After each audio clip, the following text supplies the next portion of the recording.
So I'm an architecture student here at McGill, and part of the reason that I was attracted to this institution is because it's in a really great city. And I would imagine that thinking about your experiences in Montreal, a good part of them relate to the vibrant public sphere that we have here. So you're probably already thinking of a few examples. One is familiar events such as Tam-Tams, where we have this weekly, almost spontaneous intermixing of this huge diversity. Hello, and welcome to this special program called TEDx. We'll come to the X bit. Thank you, Chris. We'll put Chris back in the box, Holland.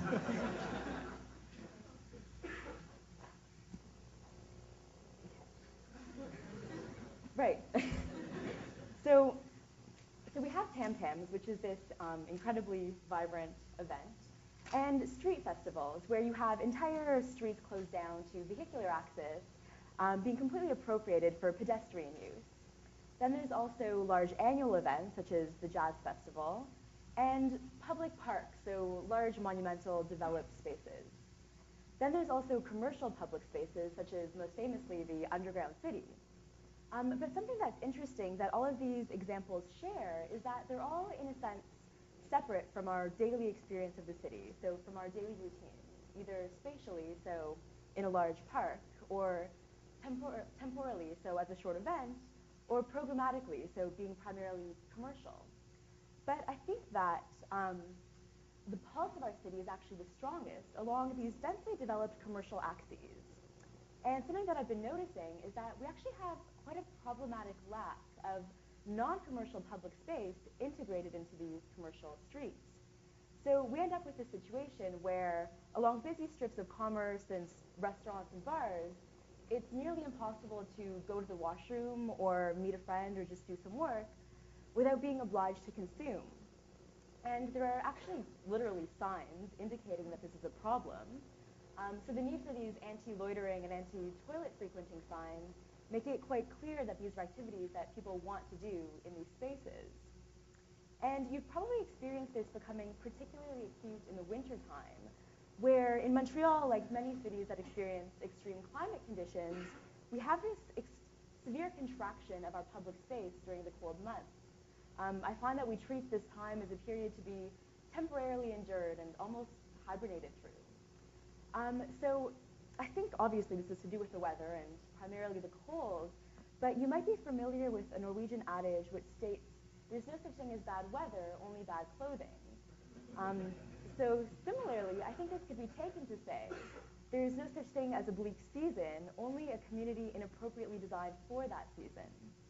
So in light of this situation, I'm compelled to ask, how can the urban fabric respond to the need for integrated, non-commercial public space that functions during 4 seasons? And when I say integrated, I mean into commercial axes, into the urban experience, and into the psyche of city dwellers. So let's use Montreal as an example, and specifically zoom in on the Plateau, which you're probably familiar with as a densely populated, mainly residential neighborhood with important commercial strips and an interesting cultural sphere. We already have these developed, important public spaces, these open parks, such as Parc La Fontaine on top, and they're delightful and alive during the summertime, but become much less enticing during the winter months. And I would say that all year they're separate, in a sense, from our daily routine of the city. But I think that an opportunity lies to develop public space that functions through 4 seasons and is integrated into our daily experience along busy streets lined with commerce. So why don't we take underused, leftover spaces along these streets and appropriate them to puncture strips of commerce with 4-season communal space? And in the spirit of taking these banal leftover spaces and using them to perforate the commercial fabric, why don't we do so in a way that also punctures the urban experience? So I think this could be done with a sensitivity to not just utilitarian, but also experiential and aesthetic needs. So with structures that, in addition to satisfying our programmatic needs, exist to heighten one's awareness of their space. So let's take Alleyways as an example of this. I find alleyways particularly interesting because they just occupy a huge amount of real estate. There's really just stretches of them. And I think they could be doing so much more than fulfilling their most basic services. I really think they could be something that's both utilitarian and an incredible experience. So using this as an example, I think with just a few changes in surface materials, this could become an incredible space for bike paths or going for a run through this backstage of the city, or even skating down this alleyway in the wintertime. So this is one example of an alley in Vancouver. It was done by the Vancouver League and two Japanese architects, Matsuoka and Tamura. And I think it illustrates quite beautifully the conversion of a dark alleyway that wouldn't otherwise be too intriguing to walk down into a well-lit, safer, and enticing spatial experience. And that experiential value of these passage spaces is even more explicit in this project by Atelier in situ in Montreal, where it borrows from the form of a tunnel, but removes any practical function, so that in this case, your passage through this space exists solely as an experience of your passage through this space. So I think it would be amazing to integrate spaces that are as experiential and provocative as these installations into the urban fabric in a way that also provides for utilitarian needs. And one of these needs that we've already identified is for public toilets. So many cities have them, and Montreal actually did have them in the first half of the 1900s, but we no longer do, mainly due to issues of costs and concerns over possible unintended uses. But it's an issue that can't simply be ignored, and you've probably experienced that through the fragrance in a number of our de facto toilets, which are alleyways.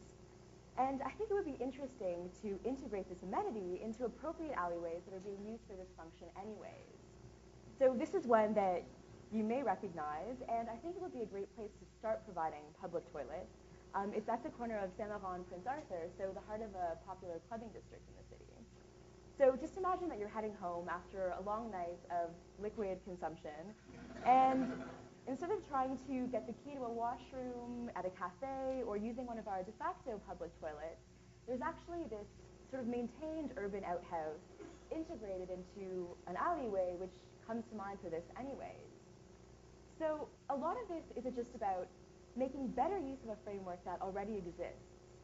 And I think another instance that offers an opportunity for that are vacant commercial properties. So we experience them routinely as these boarded-up facades that become temporarily dead. So why don't we reappropriate them temporarily while they're vacant, and instead of having them as dead spots, use them to puncture the commercial experience with spots to congregate. So I think this could be done with a few simple and temporary changes that could be moved from one vacant site to the next. So for example, adding heat lamps in the winter, a small canopy to shelter the space, a ledge to perch on, and even elements that just provoke interest. So just imagine it's the dead of winter time, and as you're walking down the street, you notice heat lamps integrated into this facade. And you stop for just a moment of relief from the cold before continuing. And as you continue, you're probably keeping a lookout for the next little pocket of relief, somewhere sheltered, but don't want to be obliged to consume something just to wait for someone. So you choose this as a meeting point that offers a bit of shelter and great people watching.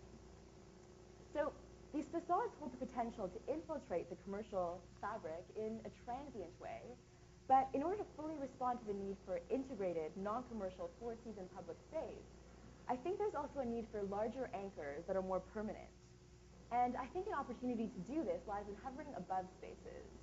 So it could be above rooftops, above parking lots, or even directly above stores. And this is one space that I think would be a great place to hover above, and it's a project that I'm currently developing. You probably have some recognition of the site. It's a tombstone manufacturer and retailer on one of the busiest parts of Saint-Laurent, so one of the main commercial strips in the city. And it's a vestige from back in the early 1900s, and has become quite out of place, but at the same time really intriguing as its surroundings have changed and gentrified. So I think there's an opportunity here to build above this space in a way that's sensitive to what makes the lot so engaging in the first place. So there's a lot here that forms the intrigue of the site that isn't necessarily available to the naked eye. And I think it's important to realize and recognize these elements in order to respond. So in developing a structure to intervene on this site, part of my exploration uses painting and photography in order to understand and amplify the key elements of the existing space. So in this case, I wanted to harness the character of the lot and how that lot butts up to the street, and then uses historic signage to reach out towards the public domain, the sidewalk. So in developing a construct to be situated on top of this site, I'm working with an interest in these elements innate to the existing site. And this is in order to develop something that's both utilitarian and experiential, a sketch of which you see here. So in the same vein as the previous examples, is taking advantage of the existing framework of the site in order to increase the value of the space that's often overlooked. So it adds utilitarian value by infiltrating this commercial strip with four-season public space that provides the amenities we saw we lack, such as public toilets, a space to hang out without being obliged to consume, and elements of enclosure and heating so that we can continue through the winter time. And it seeks to add experiential value by amplifying key qualities innate to the site that give it this initial intrigue. So just imagine it's a beautiful summer's day and you grab an ice cream from next door and then go upstairs to enjoy on this public roof terrace with a friend who brings a sandwich from across the street. Or it's the middle of winter and you have time to do a bit of reading, so you grab a seat under a heat lamp, looking down onto the passers-by, and find yourself exchanging comments with a stranger who's using the space for the same reason without being obliged to consume. So I think it's important to think about the often unrecognized potential held within our day-to-day experiences of the city, because our built environment is not inevitable and it's not static. And I think that the more consciously we recognize this, the more likely we are to discover the poetry in our daily surroundings. And the more likely it is that these surroundings will respond to both our utilitarian and our experiential needs. Thank you.